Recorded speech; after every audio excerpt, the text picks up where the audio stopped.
all the way out on the 15-minute time frame, right? So this is my very basic market structure I have on the 15-minute time frame, right? So one common question I get is how far do I go back when I look at my market structure? And so to break this down, I'm actually going to do it on a separate chart, naked chart. This is the S&P 500 on the 15-minute time frame. And so my market structure will look something like this, right? So we have a structural high, structural low, right? And then from here, for me, I would just mark up a high like this. There is some internal highs and lows here, but just for the sake of this video, I'm going to speed it up a little bit. So yes, we have a break over here. This is a structural high, right? So there's a structural high, I guess. There's a structural low. And then we have another break over here, right? So here is our break there, right? And now we have a break down here, right? There's our break.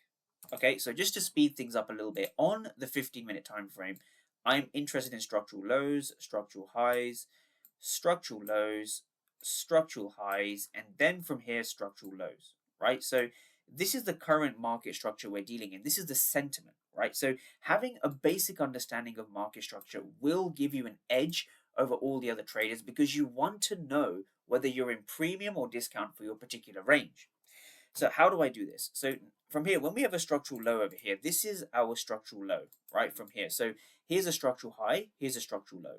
So when we go back to our friend over here, what is next? So what is the 15-minute market structure? So we are bearish. And the reason we're bearish is because we've had a break of the low. So this is our bearish market structure, right?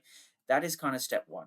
Now, step two is, have you got a clear dealing range? So what do I mean by dealing range? So if you watched any of my previous videos, you will know that I refer to dealing range as the most recent high, so that's going to be up here, and the most recent low. That's down here. Now, of course, you need to have your market structure correct and valid in order to make your dealing range correct, right? If your structure is off, you're going to have a difficult time finding your dealing range. So this is our dealing range. So I'm just going to mark this up as well. So your dealing range is basically this high down to this low. Now, it's important to understand anything inside is internal structure, right? Anything outside, so the actual high and low, is your external structure. Now, me as a trader, I don't focus too much on internal structure. This is where traders often go wrong. They try to mark up every single high, every single low, and they miss the concept of trading at key levels, which is something we're going to get onto